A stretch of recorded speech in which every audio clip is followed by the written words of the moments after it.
Hello, church. This is the third video in a series of three on the Enneagram and how we deal with stress during the coronavirus. This video deals with Enneagram types 7, 8, and 9. The previous two videos deal with the first six types, and I encourage you to look at those as well and maybe look for where you recognize yourself in these types.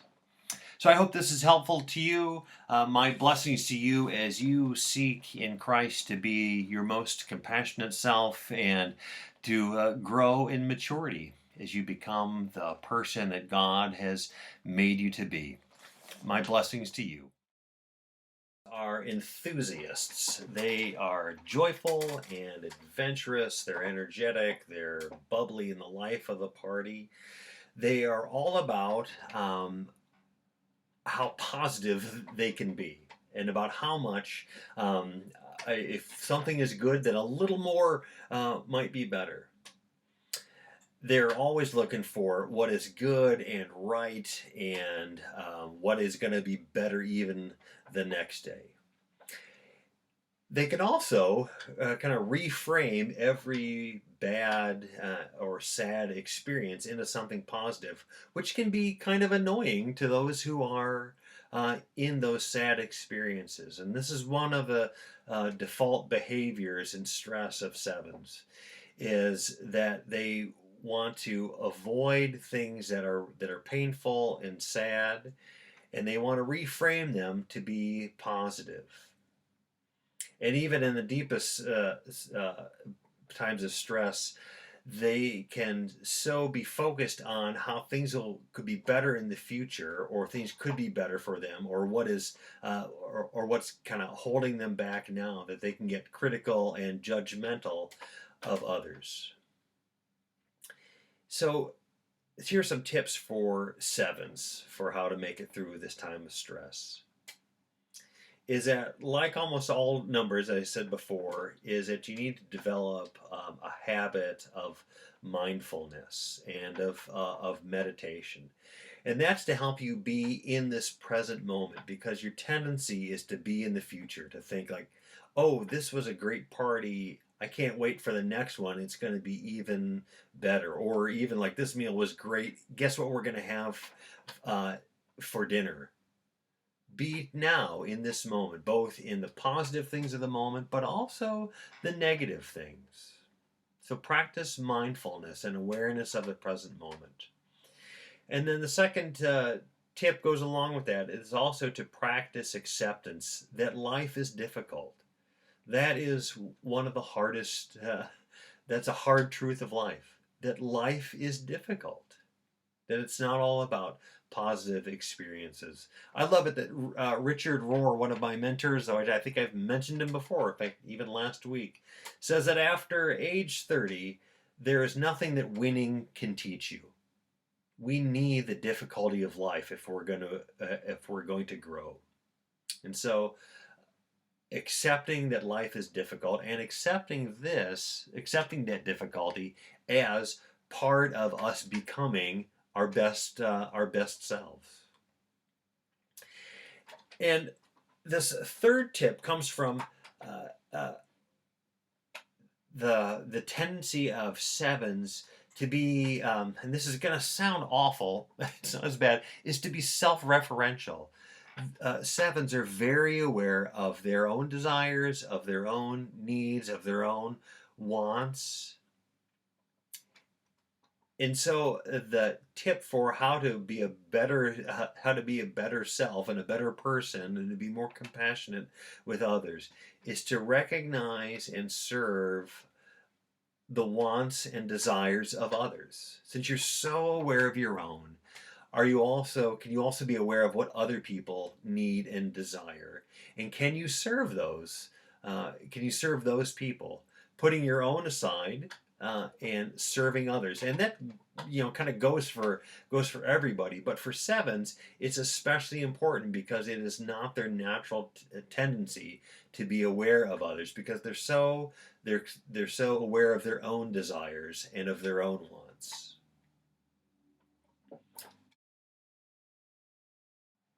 Number 8 are the challengers. The challengers are natural leaders. People follow them almost automatically. They seem to just find themselves in charge within a group, whether they're the official leader or not. They will often be the one who are out front of the crowd. They want to take charge. They want to act now. They've got great confidence that what they see to be the case really is the case. They're justice oriented. They're people that you want on your side because they're gonna get things done and they're gonna get it done in a way that is just and righteous. Eights also, obviously, as you can tell by what other things I've explained, they have this expansive energy. And that, when in stress, that can be to the detriment of themselves and to the others that they're in a relationship. And the default in stress is to use that energy and to allow it to take over situations and people. And sometimes, if it gets really bad, it's just to run roughshod over them, to not be aware of other people's viewpoints or needs at all. And so, for challengers, some tips for how to act, especially in this time where we are in close proximity to one another, or we are in relationship constantly because of the COVID-19 shutdown and because of being in our homes, sheltering there with family, is that eights need to, as one person said, just surrender to the joy of very simple things. It might not be everything, it might not be as expansive as you want, but it is a simple thing. And there's a joy in that. And just to surrender to that joy of just what is. The second tip is comes out of the eights energy, which can often be used to cover up as a mask for vulnerability. Eights need to kind of expand what their definition of courage to also include vulnerability and weakness. And so a tip for you is to not judge the vulnerability of others as weakness, both vulnerability in others, but also in yourself. You can often see that as something that is a weakness, something that they'll put you in danger of being run over. And so, if that's your fear, then you'll just ramp up this great energy you have anyway to fend off others running over you, and you'll end up running over them themselves, or you'll end up running over them yourself.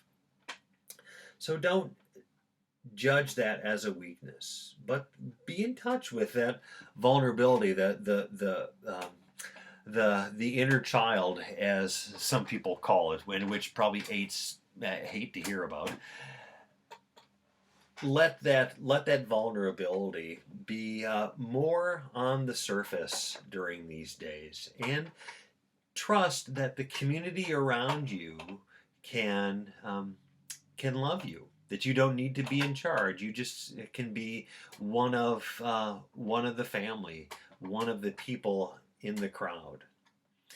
And then a third tip is to be careful of this of your excessive energy, because it can lead to excessive behavior and it can be overwhelming for others and for yourself. And so, as we said, like limit yourself to some simple things and take care of yourself. Eights, because of that energy, can be very hard on themselves.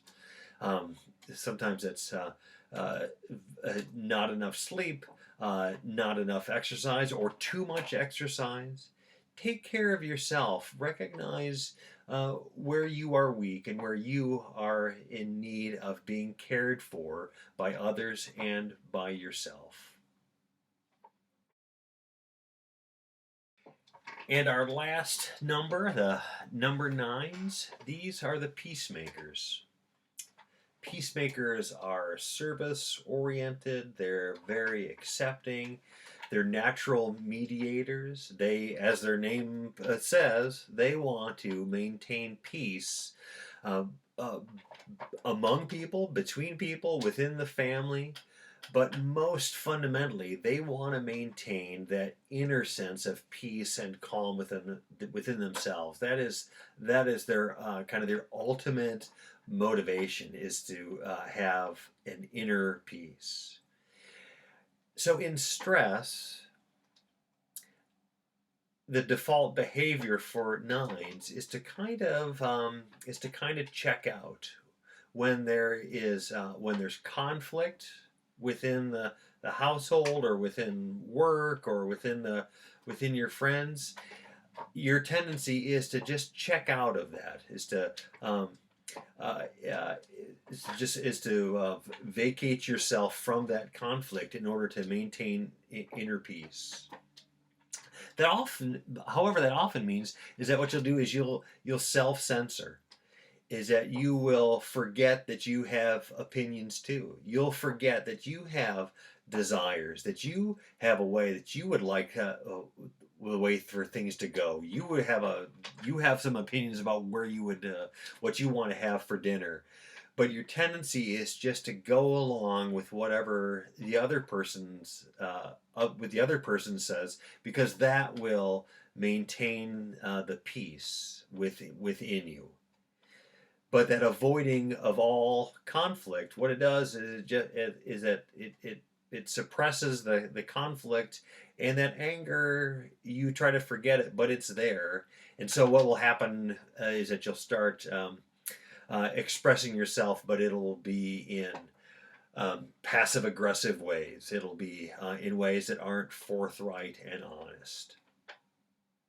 So tips for 9 about how to navigate times, these stressful times, is make a point of engaging with others, even if that means losing some of that inner peace.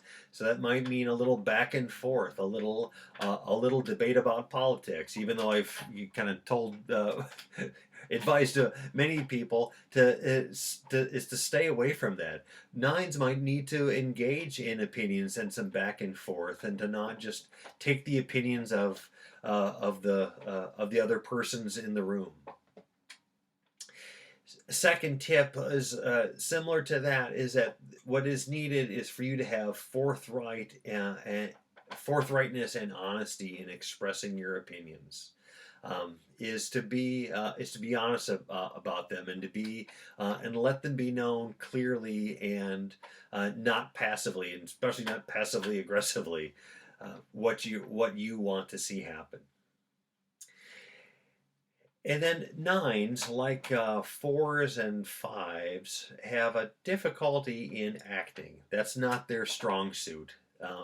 They withdraw from conflict, and so they kind of lose direction and motivation to do the things that they need to do. Whether that's speaking their piece, speaking their opinion, doing what they want to do. They kind of lose that motivation, because it helps maintain peace and to tamp down any potential conflict. And so the tip is for you to be very aware of what you need to do during your day.